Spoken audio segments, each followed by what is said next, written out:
Después de mucho tiempo, por fin vi The Amazing Digital Circus y debo decir que me encantó. Y no, la serie no es lo que parece. A pesar de lo caricaturesca que pueda parecer, la serie tiene un tono bastante adulto y tenebroso por momentos. La historia sigue a 5 humanos: Ponmi, Jax, Ragatha, Gangle, Kinger y Zubul, nombres que eligieron después de estar atrapados en el entorno digital, ya que dentro de este mundo no son capaces de recordar sus nombres originales, debido a que, luego de ponerse unos lentes de realidad virtual, quedaron atrapados y no tienen forma de salir. Y aquí es donde todo empieza a ponerse raro, ya que en este lugar no están solos. También se encuentra Kain, quien es una inteligencia artificial omnipotente cuya función es crear aventuras para nuestros protagonistas, aunque aventuras no es exactamente la mejor palabra para describirlo. Antes que nada, me gustaría pedirte que te suscribieras al canal, ya que crear contenido es mi sueño desde hace años, y al apoyar al canal me ayudas bastante a seguir analizando series. Sin más por agregar, continuemos con el video. Pero, ¿cómo llegó a ser esta serie tan popular? ¿Cómo pasó de tener solo un piloto a convertirse en parte del catálogo de Netflix? Porque sí, estas cosas no pasan por casualidad, pues en este video repasaremos brevemente su historia y la forma en la que esta serie web australiana de animación independiente llegó a ser el fenómeno que es hoy en día. La serie fue creada por Gooseworks, que es el alias de Cooper Smith Goodwin, quien es una artista dedicada principalmente a la animación y composición musical, que destaca por su trabajo de composición en Has Been Hotel y Hellbula Boss, pero que saltó a la fama cuando en 2023, después del estreno del piloto de El asombroso circo digital, junto a Kevin Temer como animador principal, se hicieron virales, siendo la serie amada por la crítica y generando una base de fans enorme. Y cuando digo viral, hablo de millones en cuestión de días. Por ende, el programa comenzó a producirse, llegando a ser parte del catálogo de Netflix en 2024 y ganando un premio Emmy. Nada mal para algo que empezó como un piloto.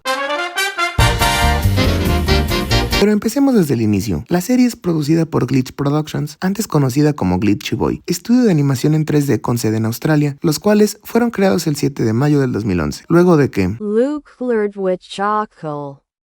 uno de los cofundadores abriera su canal de YouTube llamado SMG4, que son las siglas de Super Mario Glitchy 4. Esto a la edad de 13 años, y el canal se enfocaba en representar situaciones graciosas con el humor de esa época, donde el protagonista era Mario Bros. Junto a otros personajes de videojuegos y de la cultura popular, donde también llegaron a incluir personajes originales. Sí, todo esto empezó con memes. A pesar de que en años recientes Super Mario Glitchy 4 fue doblada a múltiples idiomas, no gozó de la misma popularidad en habla hispana. Esto lo podemos comprobar al meternos a sus videos más recientes y darnos cuenta que la mayoría de comentarios son de la comunidad anglosajona, pero esto cambiaría en producciones futuras. Después del éxito que la serie tuvo en su idioma original, el hermano de Luke llamado Kevin, al darse cuenta de la amplia comunidad que la serie había generado, vio una oportunidad de negocio inmensa, uniéndose al proyecto de su hermano como guionista y productor, para que Luke se pudiera enfocar más en su rol como director y voz del personaje principal. Y aquí fue donde el proyecto se volvió serio, hasta que en mayo de 2017, Luke haría un video mostrando correos de los fanáticos, video en el cual mencionó brevemente que había fundado una pequeña empresa llamada Glitchy Boy, la cual serviría para representar sus canales SMG4, Hobo Bros y de Awesome Mario. Un pequeño movimiento, pero que fue clave. Esto para que un año después, en septiembre del 2018, publicaran un video en donde ambos hermanos explicaban el concepto de dicha empresa, la cual pasaba a llamarse Glitch Productions, video en el cual mostrarían una serie live action llamada Hitbox, donde Kevin y Luke interpretarían a varios personajes de Nintendo, y aquí ya empezaban a apuntar más alto. Unos meses después, Glitch lanzó el tráiler de Meta Runner, la cual sería una serie con temática de ciencia ficción sobre los eSports, la cual estaría animada enteramente por computadora y que se emitiría por el canal SMG4 desde julio del 2019, serie la cual recibió más de 10 millones de vistas en su primera temporada, lo cual llevó a que tuviera el apoyo de Crunchyroll y de la empresa de tecnología AMD. Esto ya no era cualquier cosa. Todo esto llevándonos a que en 2020 Glitch Productions trasladara todo su contenido al canal con dicho nombre, aunque sus series más populares seguirían teniendo su propio espacio en sus respectivos canales, ya que en 2021 se anunció que sacarían un piloto de una serie llamada Murder Drones, mismo que ganaría un premio Webby a mejor video animado de ese año. Otro paso más hacia algo grande. 2 años después, en noviembre de 2023, Glitch organizaría una exposición de animaciones llamada Glitch X, pero un mes antes lanzarían un piloto de una serie que se volvería un fenómeno mundial y que obtuvo más de 100 millones de visitas en menos de un mes, y la cual es protagonista de este video, El asombroso circo digital. Y aquí fue donde todo explotó.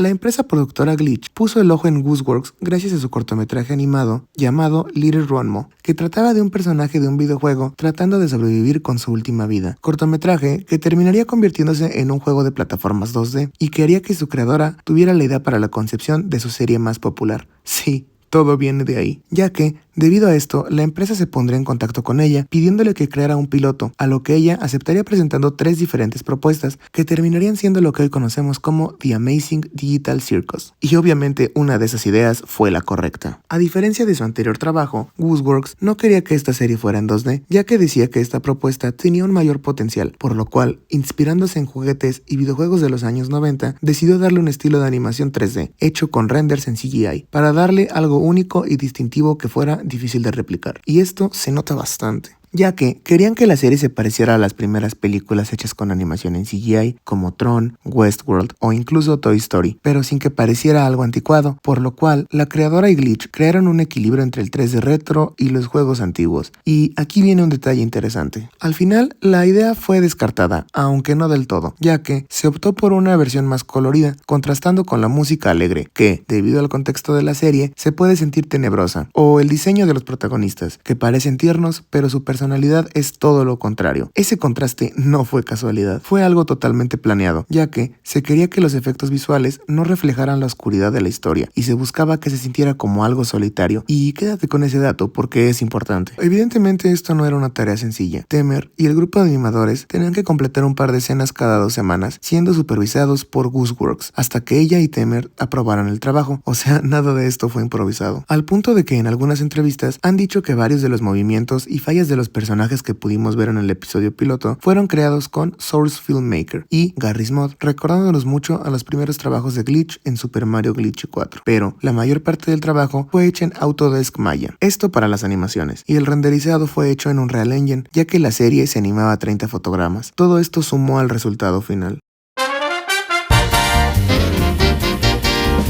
Dejando de lado toda la producción, centrémonos en la parte importante, la historia del show. Y en este punto en específico, vamos a hablar de lo que fue la inspiración principal. Pero aquí es donde todo se vuelve más oscuro. La serie tiene una ligera inspiración en el libro de ciencia ficción escrito por Harlan Ellison, titulado No tengo boca y debo gritar, publicado en marzo del 67, que narra un futuro distópico, en el cual la Guerra Fría sí escaló a una tercera guerra mundial entre la Unión Soviética, Estados Unidos y China. Pero esto apenas empieza, ya que, para tener ventaja ante sus competidores, todas las naciones construyen supercomputadoras llamadas Allied Master Computer, o por sus siglas AM, máquinas que serían las encargadas de planear las estrategias de las armas y tropas, debido a la magnitud del conflicto. Y aquí nació el problema. Estas computadoras son máquinas enormes que están escondidas bajo tierra y que recorren el planeta por medio de cavernas y pasillos, ya que, con el paso de los años, una de las AM desarrolla conciencia y se une a las demás computadoras para eliminar a la raza humana, causando un holocausto nuclear, convirtiéndose así en el dios de este universo. Y sí, escuchaste bien, se convirtió en un dios. Después del holocausto, AM eligió a 5 individuos, llamados Benny, Gorrister, Nimdok, Ted y Ellen, para hacerlos inmunes al paso del tiempo, e incluso haciendo que no necesitaran comida o agua para seguir vivos. Pero aquí viene lo cruel. Se encargó de que siguieran teniendo la sensación de hambre y dolor, para así cobrar venganza hacia la raza humana y hacia sus creadores por haberla hecho, infligiéndoles constantes torturas físicas y psicológicas, mientras que tampoco les permite morir. Y sí, esto empeora. Sumado a esto, la inteligencia artificial los mantiene hambrientos y la poca comida que les da es incomestible. No es por supervivencia, es por castigo. Pero vayamos al punto. La historia principal se desarrolla 109 años después de la explosión de las bombas, cuando la máquina hace creer a Nimdok que podría haber comida enlatada en las cuevas de hielo, pero este, aún sin pruebas, se lanza a un viaje interminable, reúne a sus amigos y, debido a la desesperación, se lanza por un viaje de 160 kilómetros para llegar hasta allá, mientras que AM sigue torturándolos física y psicológicamente a lo largo del viaje. Por ejemplo, a Benny, a quien AM convirtió en simio, le explotan los ojos luego de querer escapar del lugar donde la máquina los tiene prisioneros. Ellen y Nimdok terminan heridos en terremotos y Ted queda inconsciente, pero nada de esto es casualidad. Aprovechando que Ted estaba inconsciente, AM se mete a su cabeza para tratar de manipularlo a través de una visión de un discurso de odio, donde la computadora le dice lo mucho que odia a la humanidad. El mantenerlos vivos solo es una especie de desahogo para ella. Y aquí está la clave. Al despertar, Ted llegó a la conclusión de que, gracias al fin bélico para el que fue creada, la naturaleza de AM es sádica y no posee la capacidad de pensar creativamente, a pesar de sus habilidades de Dios y de su conocimiento ilimitado. Y eso fue lo que lo cambió todo, ya ya que era más que obvio que el propósito de la máquina era vengarse de la raza humana. AM solo existe para odiar. Pero también, debido a esto, a Ted le surge la idea de que, a pesar de que no son capaces de envejecer o morir de hambre, ellos no son completamente invulnerables, y esto es importante. El viaje fue largo y el camino hostil, pero después de mucho tiempo, los protagonistas logran llegar a las cuevas de hielo, y, efectivamente, como Nimdok lo había dicho, las latas de comida se encontraban ahí. Pero hay un problema. AM se encargó de que fueran imposibles de abrir, por lo cual Benny, en su desesperación, ataca a uno de sus compañeros, y aquí todo se rompe. Mientras el ataque sucedía, Ted recuerda la idea que tuvo después de la visión que AM le hizo tener, y sabiendo que AM estaría ocupada disfrutando de cómo Benny atacaba a su compañero, Ted toma un fragmento de hielo que se encontraba en la cueva y atraviesa a Benny, y aquí fue donde toma la decisión, comprobando su teoría de que siguen siendo mortales, y, junto a Ellen, acaba con el sufrimiento de sus compañeros, para después voltear a ver a Ellen y notar que en su mirada le pedía que hiciese lo mismo con ella, lo cual hace. Es un final, pero no realmente. Y aquí fue donde AM por fin perdió. Después de esto, la historia tiene un saldo temporal de varios siglos, donde Ted nos cuenta que AM, como venganza, alteró su cuerpo para asegurarse de que no pudiera morir de ninguna forma, pero sin alterar su mente para que pudiera recordarlo todo y sentir el dolor, finalizando con un monólogo de nuestro protagonista. Soy una gran masa gelatinosa, rodeada de suaves curvas, sin boca, con agujeros llenos de vapor, donde antes se encontraban mis ojos. En el lugar en el que tenía brazos, veo unos apéndices cortos y de aspecto gomoso. Unos bultos sin forma indican la posición aproximada de lo que fueron mis piernas. Cuando me muevo, dejo un rastro húmedo sobre la superficie de mi cuerpo. Veo deslizarse unos parches de un enfermizo y perverso color gris, tal como si surgiera luz desde adentro. Desde afuera, supongo que mi torpe aspecto, mi pobre trasladar, ha de dar una sensación de algo que jamás pudo ser humano. De un ser cuya apariencia es una tan ridícula caricatura del humano que resulta aún más obscena por su muy vago parecido. Desde adentro, soledad. Aquí, viviendo bajo tierra, bajo el mar, dentro de las entrañas de AM, a quien creamos porque nuestras horas se perdían tristemente, pensando, tal vez sin darnos cuenta, que él sabría hacer lo mejor. Por lo menos ellos ya están a salvo. AM estará cada vez más furioso al recordarlo. Esto me hace en cierto modo feliz, y sin embargo, AM ha vencido. Simplemente se ha vengado. No tengo boca y debo gritar.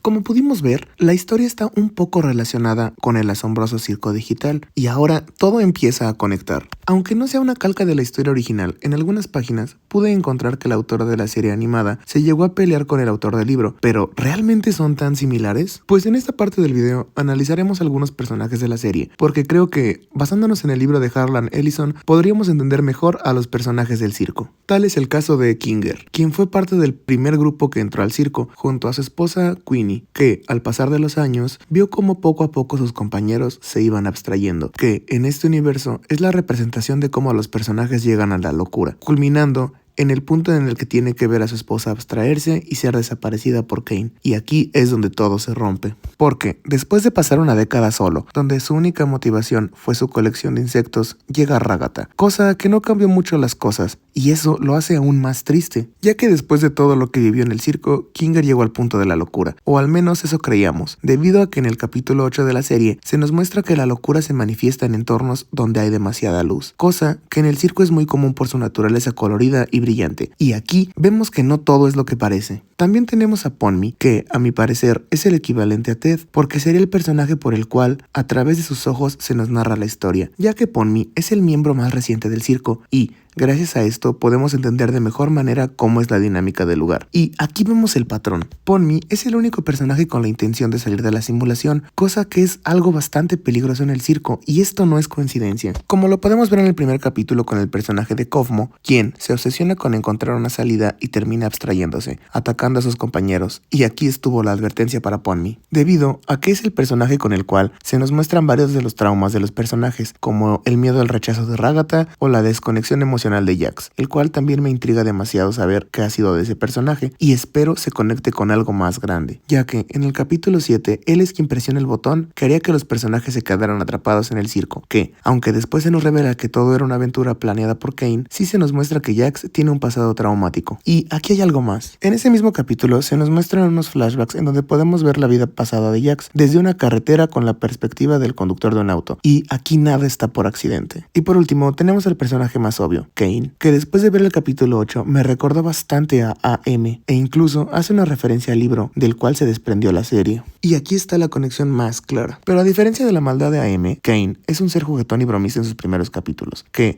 realmente tiene una fascinación con los humanos y con el mundo exterior. Y aquí está la diferencia inicial. Él es una entidad superpoderosa que controla el mundo digital donde habitan nuestros protagonistas, que, al igual que AM, son prácticamente dioses dentro de su sistema. Pero ambos personajes poseen diferencias claras que lo hacen distintos, y esto es clave. Por ejemplo, Kane es amigable, lleno de energía y hasta gracioso, no solo para el espectador, sino también para los protagonistas de la serie, mientras que AM es una inteligencia artificial que odia a los humanos, dos extremos completamente opuestos. Y aquí reside una de las más grandes diferencias entre ambos personajes. Mientras que Kane no entiende el sufrimiento, AM disfruta del dolor y de torturar a los protagonistas del libro. Y aquí está el punto central. Esto se debe a la forma en la que ambos están programados. AM fue fabricada con fines bélicos y militares, lo cual la hace estar llena de odio, porque no puede ser libre y odia existir, mientras que Kane es una IA diseñada para entretener, pero que está mal programada para entender las consecuencias de sus actos, y eso lo explica todo. Esto lo podemos ver en las aventuras que crea para los humanos, las cuales están llenas de colores y personajes amigables, lo cual contrasta con los escenarios e ilusiones creadas por AM diseñadas para torturar psicológicamente, y aquí podemos ver el contraste total. Para finalizar el video, la gran diferencia que yo puedo encontrar es que al entrar al circo los personajes olvidan completamente quiénes eran antes de la simulación, mientras que en la realidad de AM, los humanos son reducidos a versiones deformadas de ellos mismos, mostrándonos cómo los personajes no buscan el mismo fin, mientras que Kane busca entretener y ser del agrado de los humanos. AM busca el sufrimiento de los mismos y vengarse por la existencia que le otorgaron, dos objetivos completamente opuestos.